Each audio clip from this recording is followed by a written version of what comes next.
In this video, we'll explore what it means to be the scapegoat, why it happens, and more importantly, how you can start to heal from it.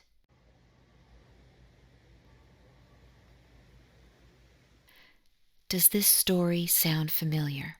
Alex grew up in a family where no matter what happened, they always seemed to be the one taking the blame.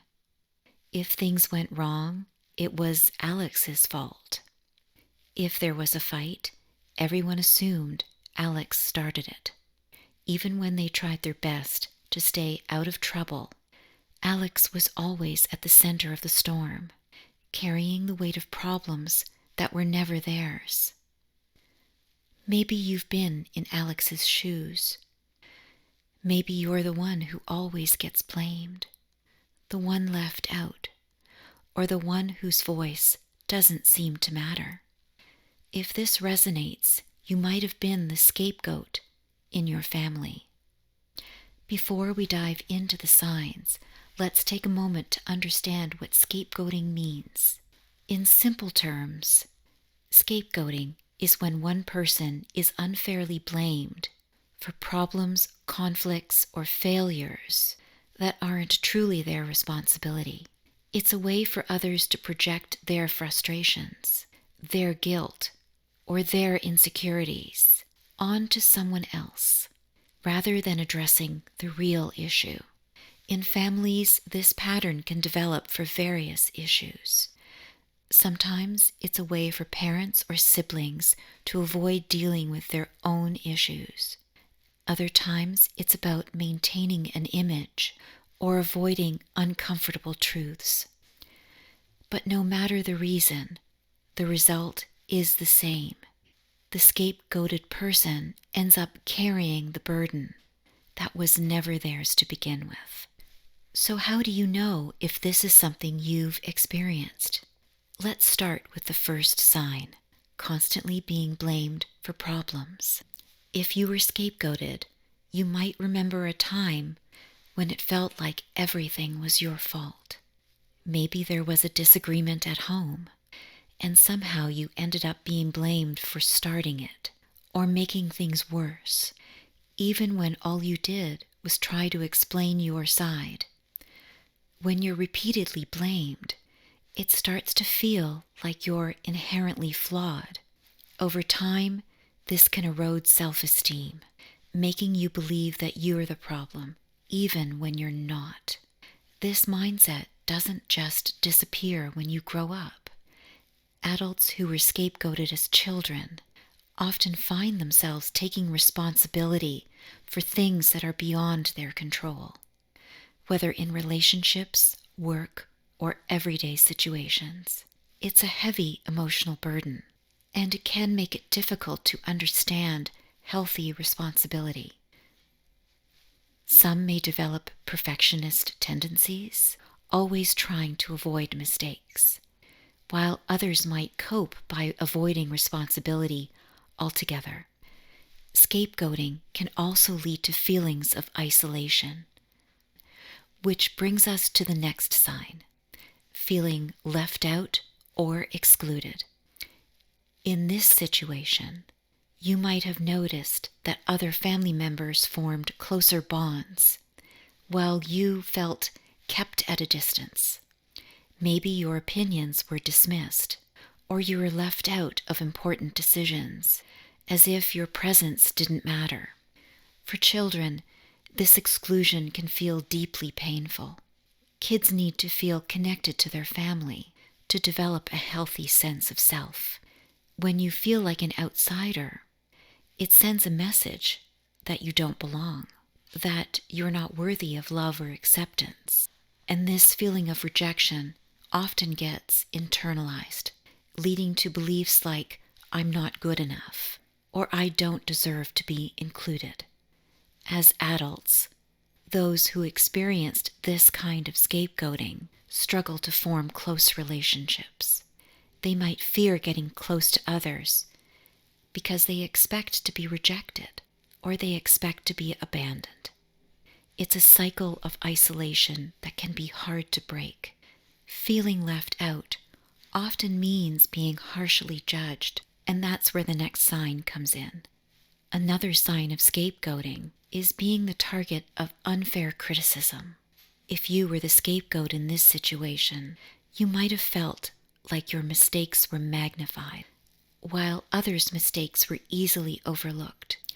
Maybe you got in trouble for things that others were quickly forgiven for. Or even when you did something good, it was downplayed or ignored. For a child, this constant stream of criticism can be devastating. When everything you do is scrutinized, it starts to feel like you can never be good enough, no matter how hard you try. Over time, this starts to chip away at your self-esteem, making you afraid to take risks or try new things because you expect to be harshly judged.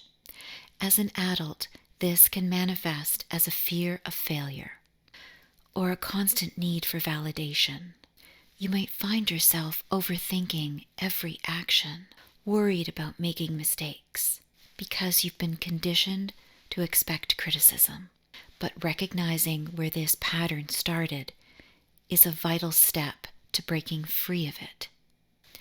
Unfair criticism can often come with another form of manipulation: gaslighting.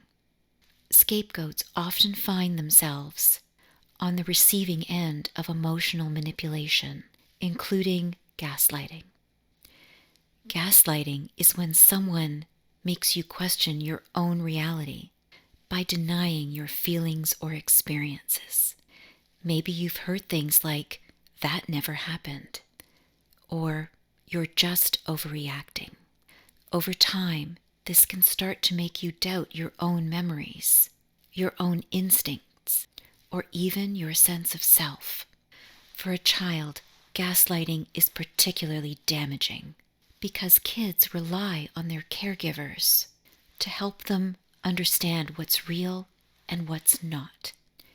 If you're constantly told that your feelings are wrong or that you're imagining things, it creates a deep sense of confusion.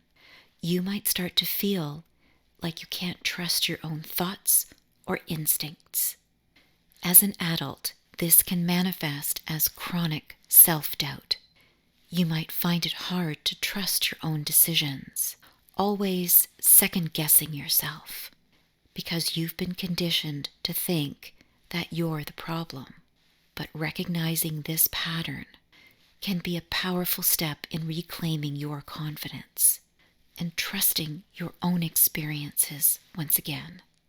When you've been gaslit, it often comes with something else: managing everyone else's emotions, which leads us to the final sign.